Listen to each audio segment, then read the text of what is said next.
तो दोस्तों जैसा कि आप सबको पता है कि जोमेटो का आईपीओ आ रहा है। बहुत सारी वीडियोस भी आपने देख ली होगी यूट्यूब पर। बहुत सारे लोगों से आपने सुन भी लिया होगा कि कैसे हम कंपनीज को वैल्यूएशन करते हैं, जोमेटो में अप्लाई करना चाहिए या नहीं। और ये तो आपने हर जगह ही सुना होगा कि जोमेटो एक लॉस मेकिंग कंपनी है और अब तक उसने कोई भी प्रॉफिट नहीं कमाया है। तो ये सब तो आम बातें हैं, सबको ये सब पता है। इस वीडियो में हम ऐसा कुछ भी डिस्कस नहीं करेंगे, ना फाइनेंशियल डिस्कस करेंगे, ना जोमेटो के लॉस के बारे में डिस्कस करेंगे। इस वीडियो में हम सिर्फ वो चीज डिस्कस करेंगे जो और कोई भी आपको नहीं बता रहा और जो मार्केट से थोड़ी हट के बातें हैं। क्योंकि आजकल हो क्या गया है, जो नई कंपनीज आ रही हैं, लेटेस्ट जो स्टार्टअप आ रहे हैं, पेटीएम है, जोमेटो है, स्विगी है या और कोई भी स्टार्टअप ले लो, आप सभी को उठा के देख लो, सभी लॉस मेकिंग है।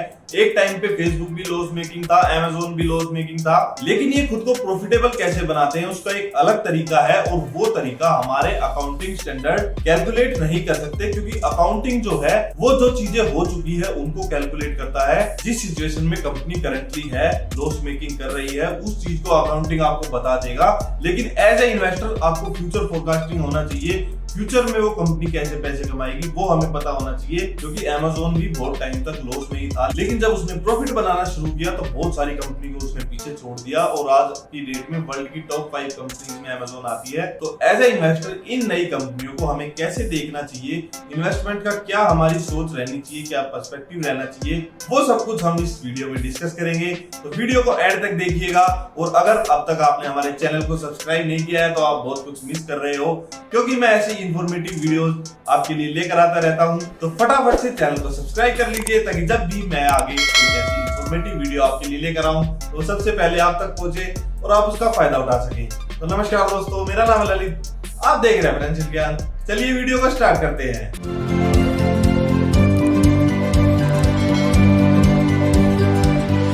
दोस्तों जैसा कि मैंने डिस्कस किया कि ये तो सबको पता है कि जोमेटो लॉस मेकिंग है, लेकिन इस वीडियो की शुरुआत में आपसे एक क्वेश्चन पूछ के करना चाहता हूँ। आप में से किस किस को लगता है कि जोमेटो एक फूड डिलीवरी स्टार्टअप है और फूड की डिलीवरी करके वो पैसे कमाता है? तो अगर आपको ऐसा लगता है कि जोमेटो फूड डिलीवरी करके पैसे कमाता है तो ऐसा बिल्कुल नहीं है। जोमेटो का मेन बिजनेस मॉडल क्या है कि वो बहुत सारे रेस्टोरेंट्स को अपनी वेबसाइट्स पे लेके आता है, अपने प्लेटफॉर्म पे लेके आता है, वहां से वो अपना खाना बेचते हैं, फूड बेचते हैं। जो भी ऑर्डर आता है वहां से जोमेटो के पास बहुत सारा डेटा आता है और ये डेटा का ही बहुत बड़ा खेल है।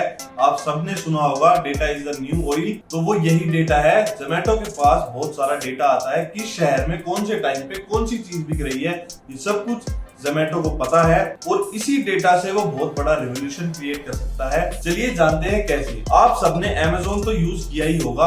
अब अमेज़न पे लोग क्या करते हैं, अपने सामान को लिस्ट करते हैं और वहां से सेल करते हैं। अमेज़न क्या करता है, एक मैन्युफैक्चरिंग यूनिट को पकड़ लेता है और उसको सेम टू सेम उसी प्रोडक्ट के ऑर्डर दे देता है और सेम चीज को बड़े स्केल में जब बनवाता है तो उसको सस्ती भी पड़ती है। दूसरा, अमेज़न पे जो लिस्ट करता है उसको कमीशन देना पड़ता है। अमेज़न अगर खुद के सामान अगर उस पे लिस्ट करेगा तो उसका कोई कमीशन नहीं है, जिस चक्कर में जो सामान सेम सेलर 100 रुपए का बेच रहा है, अमेज़न उसको 60-70 रुपए में सेम सामान बेच सकता है। अब इसका बेनिफिट क्या है आप ये समझिए। एक आम सेलर को बहुत सारी चीजें खरीदनी पड़ती है, उसके बाद वो लिस्ट करनी पड़ती है, उसके बाद वो अपना प्रॉफिट बनाता है, उसमें वो अमेज़न को कमीशन भी देता है और तब जाकर उसके पास थोड़ा बहुत प्रॉफिट बचता है। लेकिन अमेज़न को ऐसा कुछ भी नहीं करना पड़ता, उसके पास बहुत सारा डेटा है, वो डायरेक्टली पता लगा सकता है टॉप चीजें क्या क्या बिक रही है और उन्हीं टॉप चीजों को वो किसी मैन्युफैक्चरिंग यूनिट से बनवा सकता है। उसको बीच में कोई कमीशन भी नहीं देना पड़ता, उनकी सप्लाई चेन है, डायरेक्ट उनको सेल कर सकता है, डिस्काउंट में सेल कर सकता है। जो सेम चीज एक आम सेलर 100 रुपए की सेल कर रहा है, अमेज़न उसको 60-70 रुपए में सेल कर सकता है और लॉन्ग टर्म तक सेल कर सकता है। जब तक कि वो आम सेलर लॉस में जाकर अपना बिजनेस ही बंद ना कर दे, तब तक अमेज़न उसे लॉस में सेल करता रहेगा और बाद में उसमें अपने मार्जिन्स ऐड करके प्रॉफिट बना लेगा। तो ये गेम अगर आपको समझ आ रही है तो ऐसा ही कुछ जोमेटो और स्विगी वगैरह ये सब भी कर सकते हैं, क्योंकि फूड की डिलीवरी करके कहां तक ये पैसे बना लेंगे। तो जोमेटो के बेसिकली 3-4 बिजनेस मॉडल है। वो क्या है वो समझते हैं कि जोमेटो के पास बहुत सारा डेटा है। अब लेट्स से मैं एक रेस्टोरेंट खोलना चाहता हूँ, किस लोकेशन में कौन सा रेस्टोरेंट किस डिशेज के साथ मेरे को खोलना चाहिए, जोमेटो ये मेरे को आराम से बता सकता है और उसकी कंसल्टेशन फीस वो मेरे से चार्ज कर लेगा। तो ये तो हो गया पहला रेवेन्यू स्ट्रीम जहां से वो पैसे कमा सकता है। दूसरी चीज जोमेटो क्या कर सकता है, लेट्स से मैंने रेस्टोरेंट तो खोल लिया, अब मेरे को लिस्टिंग करानी है जोमेटो के ऊपर, तो मेरा प्रोडक्ट सबसे ऊपर दिखे उसके लिए मैं जोमेटो को फीस दूंगा कि आप मेरे प्रोडक्ट को सबसे ऊपर दिखा दीजिए।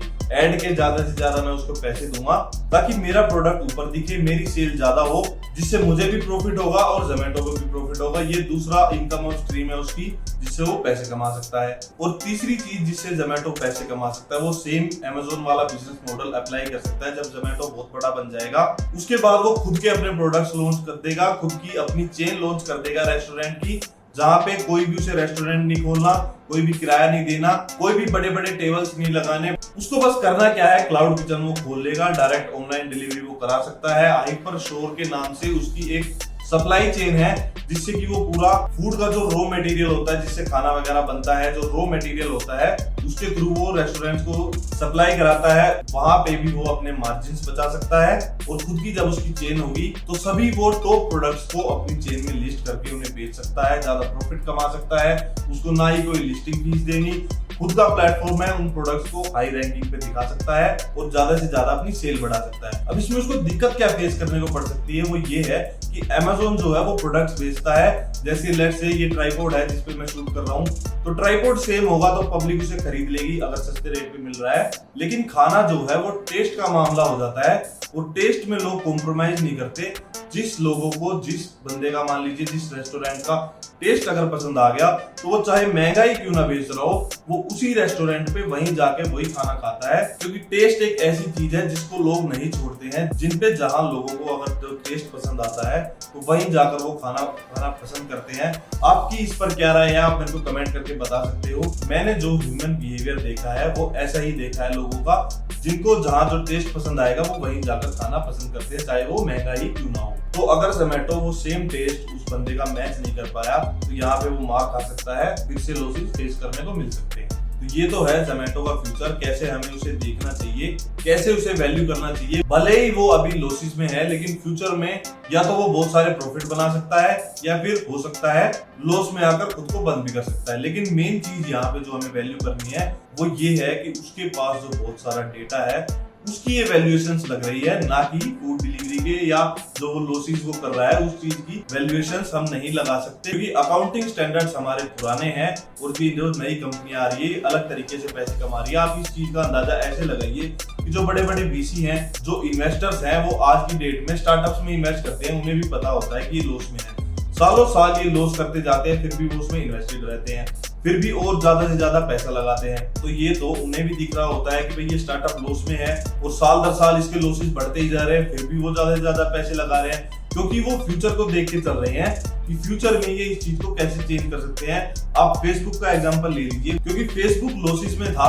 अब अगर वो प्रॉफिटेबल है, प्रॉफिट कमा रहा है, तो वो एड्स के थ्रू प्रॉफिट कमा रहा है, क्योंकि उसके पास बहुत सारा डेटा है और मार्केटिंग करने के तरीके को उसने पूरा जो है चेंज कर दिया है। पहले अगर मेरे को किसी चीज की मार्केटिंग करनी थी, अगर मैं टीवी में ऐड देता हूँ तो मेरे को कुछ भी नहीं पता था कि वो ऐड कौन देख रहा है और कितना % उससे मेरी कंपनी की सेल्स में चेंज आएगा या कन्वर्जन रेट होगा। आज की डेट में फेसबुक पे अगर आप कोई ऐड चलाते हो तो स्पेसिफिक ऐड चला सकते हो आप अपने प्रोडक्ट के हिसाब से, किस एज ग्रुप को टारगेट करना है, क्या चीज उसमें दिखानी है, कितना % कन्वर्जन रेट आ रहा है, तो सब कुछ आप ट्रैक कर सकते हो। तो इस हिसाब से ये नई कंपनियां नई तरीके से नई प्रॉब्लम्स को सोल्व कर रही हैं। उस हिसाब से हमें भी फ्यूचरिस्टिक होकर ही इन चीजों को देखना पड़ेगा। बहुत ज्यादा हम अकाउंटिंग्स में इसकी नहीं जा सकते और जाकर कोई फायदा भी नहीं है। दूसरी चीज जो इसमें है वो ये है कि इसकी जो प्रोमोटर होल्डिंग है वो 5% की है, यानी जो कंपनी के मालिक हैं उनकी होल्डिंग सिर्फ 5% की है। और ये भी एक काफी चिंता का विषय है, क्योंकि जब मान लीजिए मेरी कोई कंपनी है उसमें 5% ही मेरी होल्डिंग है और अगर वो नहीं भी चल पा रही तो बहुत ज्यादा जो है एफर्ट्स नहीं करते लोग। लेकिन अगर वहीं उसी कंपनी में मेरी 50% होल्डिंग है तो उस सिनेरियो में मैं अपने जी जान लगा दूंगा ताकि ज्यादा से ज्यादा कंपनी की वैल्यूएशन बढ़ सके और मेरी भी वेल्थ क्रिएट हो सके। तो ये भी काफी एक चिंता का विषय है और एक फैक्टर है जो कि हमें कंसिडर करना चाहिए। तीसरी चीज जो इसमें दिक्कत है वो ये है कि जोमेटो और स्विगी बिल्कुल सेम ही मॉडल पे काम कर रहे हैं और जब तक ये दोनों मार्केट में हैं ये कैश बर्न करते जाएंगे और कोई भी प्रॉफिटेबल नहीं हो पाएगा। जब तक कि ये एक दूसरे में से कोई ना कोई एक दूसरे को एक्वायर ना कर ले, क्योंकि जब ऐसे स्टार्टअप्स कम्पीट करते हैं तो उनका कैश बर्न बहुत ज्यादा होता है। जैसे लेट से गूगल पे या फोन पे है, तो जो ज्यादा कैशबैक देगा तो ज्यादा से ज्यादा लोग वहां स्विच हो जाते हैं और कस्टमर को बेनिफिट होता है, ना कि कंपनी को। तो जब तक ये दोनों कंपनी मार्केट में है, इनका प्रॉफिटेबल हो पाना काफी मुश्किल है। और आज की डेट में रेस्टोरेंट ओनर्स खुद का भी अपना ऐप वगैरह लॉन्च कर रहे हैं, खुद की अपनी वेबसाइट्स बना रहे हैं। और अगर आपने नोटिस किया होगा, जैसे आप कहीं अपने आसपास जाके खाना खाना पसंद करते हो, जो अच्छे रेस्टोरेंट्स हैं जहाँ का टेस्ट आपको पसंद है, तो वो भी आजकल आपको होम डिलीवरी कर देते हैं। तो मोस्टली लोग वहां से भी ऑर्डर मंगवाना पसंद करते हैं। तो अब आप मेरे से कहोगे ये तो काफी कंफ्यूजिंग हो गया कि इसमें इन्वेस्टमेंट करनी चाहिए या नहीं। तो मेन जो इतनी सारी बातों का निचोड़ है वो ये है कि ये दोनों कंपनियों का प्रॉफिटेबल हो पाना अभी काफी क्लियर विजिबिलिटी नहीं है। लेकिन जो पैसा, जो वैल्यूएशन इन कंपनी की लग रही है, वो उस डेटा की है जो बहुत सारा डेटा इनके पास है। अब उसको ये कैसे यूज करके खुद को प्रॉफिटेबल बनाते हैं, ये देखने वाली बात होगी।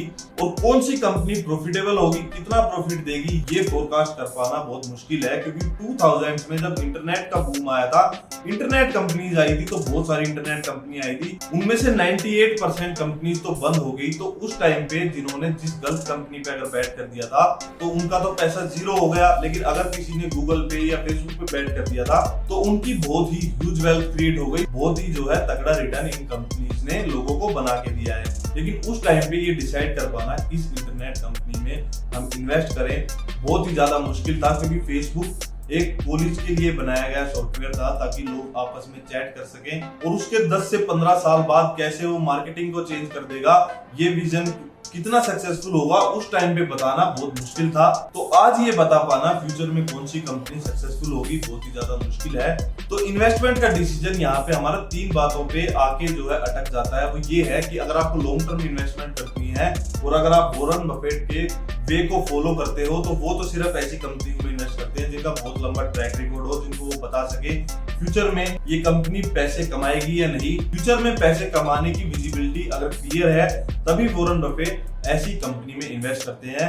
क्योंकि जैसे लेट से उन्होंने कोका कोला को चूज किया है, तो उनका कहना है कि फ्यूचर में चाहे कुछ भी हो जाए, लोग कोका कोला पियेंगे ही, टेक्नोलॉजी कितनी भी चेंज हो जाए, फेसबुक कितना भी बड़ा बन जाए, गूगल कितना भी बड़ा बन जाए, लेकिन लोग तो कोका कोला जैसे पीते हैं वैसे ही पियेंगे। इसलिए वो ऐसी अनसेफ कंपनीज में इन्वेस्ट करते ही नहीं। तो उनकी फिलोसफी पे अगर आप चलते हो, तो फिर तो हमें इन्वेस्टमेंट करनी नहीं चाहिए ऐसी कंपनीज में। उसके अलावा 2 चीजें बच जाती है। एक तो लिस्टिंग गेन के लिए अगर आप अप्लाई कर रहे हो तो कर सकते हो, क्योंकि बहुत ही बढ़िया हाइप बनाई गई है मार्केट में इसकी, और लिस्टिंग गेन भी आपको अच्छा देखने को मिल सकता है। तीसरी चीज, ऐसी कंपनी में हम कैसे इन्वेस्ट कर सकते हैं, वो हम एक VC के वेंचर कैपिटलिस्ट के हिसाब से सोच सकते हैं कि वो कैसे इन्वेस्ट करते हैं। आप बहुत सारे VCs को देखते होंगे, जैसे कि इन कंपनीज को जिनसे फंडिंग मिलती है, तो वो कैसे इन्वेस्ट करते हैं, पता उनको भी नहीं होता कि फ्यूचर में कौन सी कंपनी जो है ग्रो करेगी। लेकिन वो करते क्या है, ऐसी बहुत सारी कंपनीज को फंडिंग दे देते हैं। अगर आप उनका इंटरव्यू देखोगे, उनको फॉलो करोगे, तो आपको पता चलेगा कि उनकी सोच क्या है कि लेट से 20 कंपनीज को उन्होंने पैसे दे दिए, उन 20 में से अगर 4 भी चल गई और 16 कंपनीज अगर डूब गई, तो वो 4 ही इतने तगड़े रिटर्न दे देती हैं कि वो उन 20 के जो है लॉसेस को भी कवर कर देती हैं। तो आप भी कुछ ऐसी ही अप्रोच अगर लॉन्ग टर्म में इन्वेस्ट कर रहे हो तो फॉलो कर सकते हो कि आप अपने पोर्टफोलियो का 5-10% ऐसी बहुत सारी कंपनीज में इन्वेस्ट कर सकते हो कि अगर फ्यूचर में कोई भी चल गई तो आपको तगड़ा रिटर्न मिल जाए। क्योंकि इनका फ्यूचर प्रेडिक्ट कर पाना बहुत ज्यादा मुश्किल है, और मुझे नहीं लगता आज कोई बता सकता है कि फ्यूचर में जोमेटो जीतेगा या फिर स्विगी जीतेगा, कौन ज्यादा प्रॉफिट कमाएगा, कब प्रॉफिटेबल होगा, ये बता पाना बहुत ही ज्यादा मुश्किल है। तो आप मेरे को बताइए आपको ये एनालिसिस कैसा लगा, और ये वो कुछ इंपोर्टेंट डेट्स है, प्राइस है, जिन्हें देखकर आप पता लगा सकते हो कि कब आपको IPO में अप्लाई करना है, कब ओपन होगा, क्या प्राइस रेंज है। तो आप कमेंट करके जरूर बताइएगा ये वीडियो आपको कैसी लगी। इस वीडियो में हमने एक अलग पर्सपेक्टिव देने की कोशिश करी है। बहुत सारे लोग फाइनेंशियल डिस्कस करते हैं, इवन हम भी पिछली वीडियोस में ऐसे ही फाइनेंशियल्स, बिजनेस मॉडल वगैरह डिस्कस करके वीडियोस बना रहे हैं। लेकिन इस वीडियो को हमने बिल्कुल एक अलग वे में रखा है, कैसे हमारा माइंडसेट होना चाहिए एज ए इन्वेस्टर, उसको समझाने की कोशिश करी है मैंने। तो आप मेरे को बताइए आपको कैसी वीडियोस पसंद है, हमें ऐसी ही वीडियोस बनानी चाहिए या वैसे ही पुराने मॉडल पे जैसे सब बना रहे हैं, बिजनेस मॉडल फाइनेंशियल डिस्कस करके और कुछ इंपॉर्टेंट डेट्स बता के और ऐसे ही वीडियो को खत्म कर दें। कमेंट करके जरूर बताइएगा। वीडियो अगर आपको पसंद आई तो लाइक जरूर करिएगा। कोई भी डाउट हो, क्वेरी हो, इंश्योरेंस से रिलेटेड, म्यूचुअल फंड से रिलेटेड, आप मुझे कनेक्ट कर सकते हो। डिस्क्रिप्शन में मैंने अपना व्हाट्सएप नंबर दे रखा है और ऐसी ढेर सारी इंफॉर्मेटिव वीडियोस में रील्स की फॉर्म में अपने इंस्टाग्राम पे डालता रहता हूँ, आप वहां भी हमसे जुड़ सकते हो। तो दोस्तों आज के लिए बस इतना ही, मिलेंगे ऐसी इंफॉर्मेटिव नेक्स्ट वीडियो में। तब तक के लिए आप जुड़े रहें, बने रहें। Thank you so much.